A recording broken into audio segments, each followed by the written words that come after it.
السلام علیکم ورحمۃ اللہ وبرکاتہ۔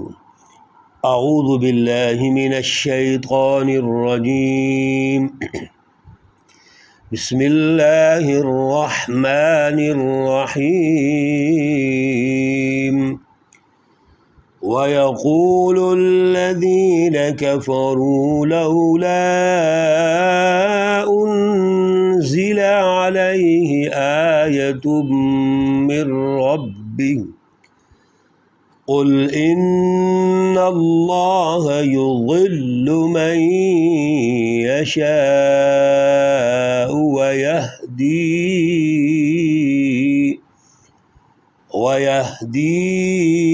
إِلَيْهِ مَنْ أَنَابَ۔ صدق اللہ العلی العظیم۔ اللہم صلی علی سیدنا ومولانا محمد النبی الأمی وعلی آلہ واصحابہ وبارک وسلم وصلی علیہ۔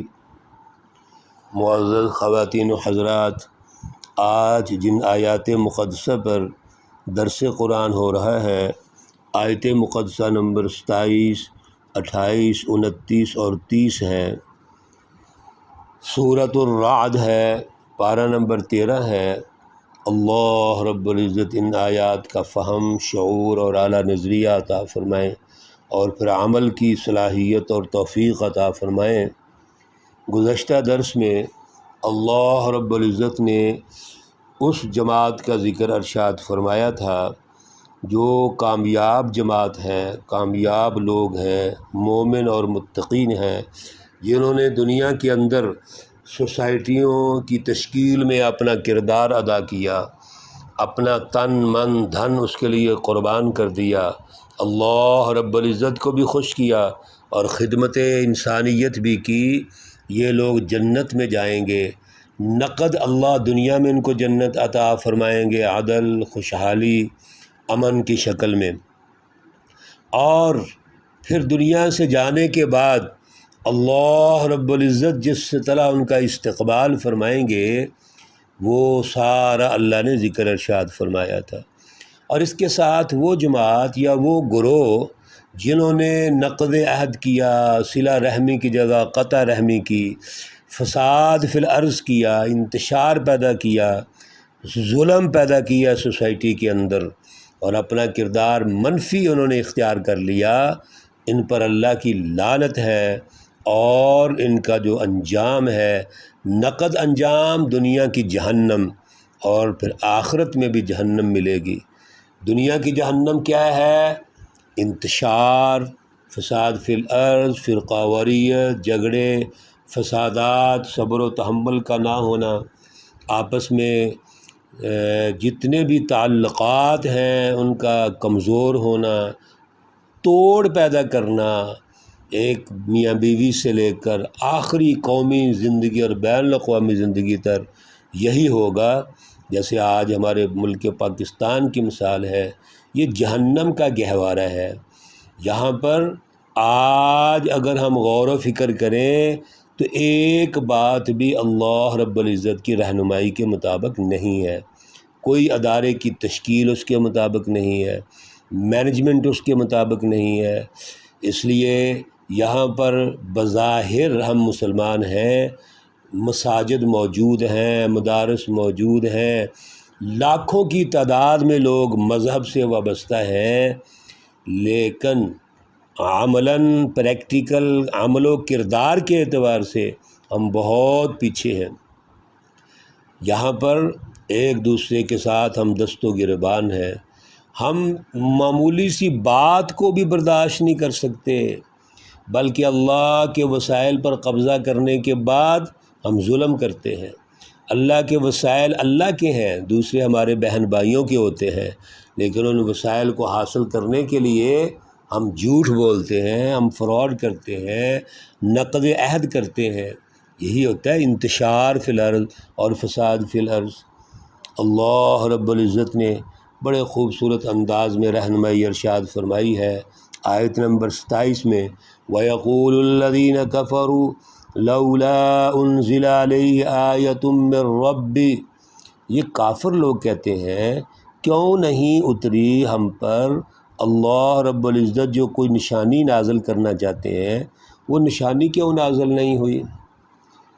یعنی اتنے ہٹ درم ہیں کہ بجائے اس کے کہ اللہ رب العزت کی سچی جماعتوں کو مان لیں، اللہ کے نبیوں کو مان لیں، اور نبیوں کے بعد جو علماء حق سچے علماء ہیں، انسانیت کے لیے کام کرنا چاہتے ہیں، اللہ رب العزت کی رہنمائی کو سوسائٹی میں غالب کرنا چاہتے ہیں، ان کو مان لیں، الٹا ان سے کہیں گے کہ اللہ کا معجزہ کیوں نہیں آتا، کوئی عذاب کیوں نہیں آتا، کوئی نشانی کیوں نہیں آ جاتی، اللہ نے جو وعدہ کیا ہے وہ اپنے وعدے پورے کیوں نہیں کرتا۔ یہ ان کی ہٹ درمی ہے، ان کی ضد ہے، اور یہ ضد اور ہٹ درمی بہت بڑی خطرناک ہوتی ہے۔ قل ان اللہ یضل من یشاء ویہدی الیہ من اناب، آپ ان سے کہہ دیجئے اصل میں یہ آزمائش ہو رہی ہے۔ اللہ رب العزت دیکھتے ہیں کون ہے جو اللہ رب العزت کی طرف رجوع کرتا ہے، اس سے رہنمائی لینا چاہتا ہے، اور کون ہے جو ضد میں آ کر اور ہٹ درم ہو کر اللہ رب العزت کی رہنمائی سے دور بھاگتے ہیں، شیطان اور شیطانی جماعتوں کے پیچھے بھاگتے ہیں، فساد فی الارض اور انتشار پیدا کرتے ہیں۔ یہیں سے تو پتہ چلے گا کہ سوسائٹی کے اندر ان کا کردار کیسا ہے۔ ہاں، جو اللہ رب العزت کے بندے ہیں، الذین آمنو، جو مومن ہیں، جو اللہ سے رہنمائی لینا چاہتے ہیں، اللہ پر ایمان لانے کے بعد سوسائٹی میں اپنا کردار ادا کرنا چاہتے ہیں، وَتَطْمَئِنَّ قُلُوبُهُمْ بِذِكْرِ اللَّهِ، اور وہ اپنے دلوں کو اللہ رب العزت کے ذکر سے مطمئن کرتے ہیں، سکون حاصل کرتے ہیں۔ الا بذکر اللہ تطمئن القلوب، سنو، غور سے سنو کہ اللہ کا ذکر ہی ایک ایسا بنیادی عمل ہے جس کے ذریعے سے دلوں کو اطمینان ملتا ہے، دل مطمئن ہوتے ہیں، دل خوش ہوتے ہیں۔ کوئی دولت، کوئی حکومت، کوئی منصب، کوئی جاگیر، اور یہ جو فرمائشی نشانات یا اس کے علاوہ کچھ بھی چیزیں ہیں، یہ اصل میں دلوں کو مطمئن نہیں کرتی۔ یہ جو دولت سے ہم مطمئن ہو جاتے ہیں، ظاہری جاہ و جلال سے مطمئن ہو جاتے ہیں، یہ تو عارضی چیزیں ہوتی ہیں۔ حقیقی اطمینان اگر ہے تو اللہ رب العزت کے ذکر سے ہے۔ ذکر کے بارے میں یاد رکھیے، ایک تو اللہ کا وہ ذکر ہے جو ہم اللہ رب العزت کو یاد کرتے ہیں، اس کا مطالعہ کرتے ہیں، غور و فکر کرتے ہیں، جیسے قرآن پاک، یہ بھی ذکر ہی ہے۔ قرآن پاک کا جو درس آپ تمام ہمارے بہن بھائی سن رہے ہیں، یہ بھی اللہ کا ذکر ہے، بلکہ یہ تو بہت بڑا ذکر ہے، کیونکہ ہم کلام مقدس قرآن پاک کو سمجھ رہے ہیں، صرف ترجمہ نہیں پڑھ رہے بلکہ اس کے مفاہیم کو سمجھنے کی کوشش کر رہے ہیں۔ پھر اللہ کا نام لے کے ذکر کرنا ہے، اور اذکار ہیں، اذکار مسنونہ ہیں جو نبی علیہ الصلاۃ والسلام نے ارشاد فرمائے ہیں۔ ایک تو یہ ذکر ہے، دوسرا ذکر یہ ہے کہ اللہ رب العزت کی یاد کو سوسائٹی پہ غالب کرنا، اللہ کی رضا کے لیے ہم رات دن جد و جہد کریں، کوشش کریں۔ آپ ذرا غور کیجئے، یہ لوگ جو اللہ کی رضا کے لیے رات دن کوشش کرتے ہیں، ابھی پچھلے درس میں بھی ذکر ہوا کہ وہ سوسائٹیوں کی تشکیل میں اپنا کردار ادا کرتے ہیں، سچ کو غالب کرتے ہیں، اللہ رب العزت کی رٹ کو قائم کرتے ہیں، اللہ رب العزت کی رٹ کو قائم کر کے سارے انسانوں کو برابر سمجھتے ہوئے اپنا کردار ادا کرتے ہیں۔ یہاں دل کتنا مطمئن ہوگا، دل کتنا خوش ہوگا۔ یہ ہے اللہ کے ذکر کو غالب کرنا۔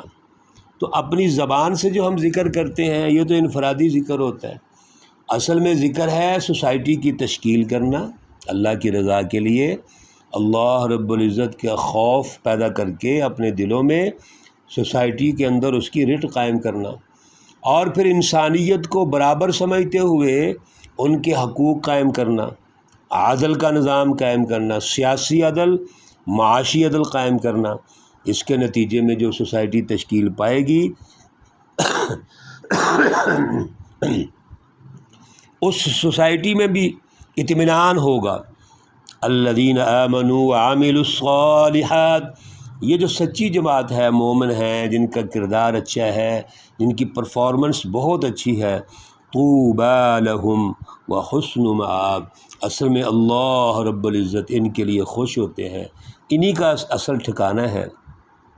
کذالک ارسلناک فی امۃ قد خلت من قبلها لتتلو، آپ ذرا غور کیجئے، اللہ رب العزت تاریخی طور پر باقاعدہ دلائل دیتے ہیں، تاریخی طور پر اللہ رب العزت جو واقعات ہیں ان کو عنوان بنا کر ہمیں رہنمائی دیتے ہیں کہ اس سے پہلے امتیں گزری ہیں، ان امتوں کے اندر بھی اللہ رب العزت کی آیات آئیں، اللہ کے نبی تشریف لائے اور اللہ کی سچی جماعتیں آئیں، جنہوں نے اللہ رب العزت کی سچی جماعتوں کو قبول کر لیا، ان کا ساتھ دیا، وہ اعلیٰ درجے پہ چلے گئے، اور کچھ لوگ ایسے ہیں جنہوں نے انکار کر دیا، اور انکار کرنے کے نتیجے میں وہ اللہ کے منکر بن گئے۔ جب کوئی سچی جماعت کا انکار کرتا ہے، کسی نبی کا انکار کرتا ہے یا سچے لوگوں کا انکار کرتا ہے، تو اصل میں اللہ کا انکار ہوتا ہے، کیونکہ وہ سچی جماعت اصل میں اللہ رب العزت کی نمائندہ ہوتی ہے۔ قل هو ربی لا الہ الا ہو، آپ بھی فرما دیجئے کہ جو میرا رب ہے وہ وہی رب ہے، اس کے علاوہ کوئی معبود نہیں ہے، علیہ توکلت والیہ متاب، میں تو اسی پہ بھروسہ کرتا ہوں اور اسی کی طرف رجوع کرتا ہوں۔ اس لیے ہمیں ہمیشہ یہ بات یاد رکھ لینی چاہیے کہ کامیابی کی جو بنیاد ہے وہ اللہ کی رضا میں ہے، وہ اللہ سے تعلق میں ہے، اور اللہ سے تعلق جس کو ہم ذکر کہہ رہے ہیں وہ ہم نے زبان سے بھی کرنا ہے، ہم نے اپنے عمل و کردار سے بھی کرنا ہے، اور سب سے بڑی بات یہ ہے کہ معاشروں کی تشکیل میں اپنا کردار ادا کرنا ہے۔ وہاں سے پتہ چلے گا کہ جب ہمیں مشکلات آئیں گی، پریشانیاں آئیں گی، رکاوٹیں آئیں گی، تو کیا ہم وہاں صبر و تحمل کا مظاہرہ کرتے ہیں؟ وہاں اللہ رب العزت کی رضا کے لیے ہم صبر کرتے ہیں؟ ہم وہاں پہ فرار تو نہیں ہو جاتے؟ ہم اس راستے کو چھوڑ تو نہیں جاتے؟ کمپرومائز تو نہیں ہو جاتے؟ کیونکہ معاشرے کے اندر تو کفر اور ظلم کا غلبہ ہوتا ہے۔ جب سوسائٹیوں میں کفر اور ظلم کا غلبہ ہو تو وہاں پر جو کردار ادا کرنا ہے وہ تو یہی ہے، اس غلبے کو ختم کرنا ہے۔ جب تک سوسائٹی میں کفر اور ظلم کا غلبہ ختم نہیں ہوگا تو آپ عدل کا، آپ انصاف کا، آپ اللہ کی رٹ کو کیسے قائم کر سکتے ہیں؟ اس لیے پہلے اس کو ختم کرنا ہوگا، اس کو بے خبن سے اکھاڑنا ہوگا، پھر اللہ کی رضا غالب ہوگی، اللہ کا سسٹم غالب ہوگا، اللہ رب العزت کی رٹ قائم ہوگی۔ کمپرومائز نہیں ہو سکتا۔ آپ تاریخ انسانیت کا مطالعہ کر لیجئے، انبیاء علیہم الصلاۃ والسلام اور میرے پیارے رسول اکرم صلی اللہ علیہ وسلم تک آپ نے ظلم سے، کفر سے کمپرومائز نہیں کیا۔ آپ نے اس سوسائٹی کو انقلاب کے ذریعے تبدیل کیا ہے، اور تبدیل کر کے اس کی جگہ اللہ کی رٹ کو قائم کیا ہے۔ یہی ایک سسٹم ہے، دنیا کے اندر کوئی دو نظام نہیں ہے، ایک ہی نظام ہے، یا اللہ کی رٹ قائم ہوگی، یا اللہ کی رٹ نہیں ہے تو ظلم کی رٹ قائم ہو جائے گی، شیطانی جماعتوں کی رٹ قائم ہو جائے گی۔ اللہ رب العزت ہمیں اپنی رٹ کو قائم کرنے کے لیے، صراط مستقیم کو قائم کرنے کے لیے توفیق اور صلاحیت عطا فرمائے۔ اللہ رب العزت تمام مرحومین و مرحومات کو جنت الفردوس میں اعلیٰ مقام عطا فرمائے۔ اللہ رب العزت تمام بیماروں کو شفائے کاملہ عاجلہ مستمرہ عطا فرمائے۔ اللہ رب العزت تمام پریشان حالوں کی پریشانیاں دور فرمائیں۔ ربنا تقبل منا انک انت السمیع العلیم وتب علینا انک انت التواب الرحیم، وصلی اللہ تعالی علی النبی الامی محمد وعلی آلہ واصحابہ اجمعین برحمتک یا ارحم الراحمین۔ السلام علیکم ورحمۃ اللہ وبرکاتہ۔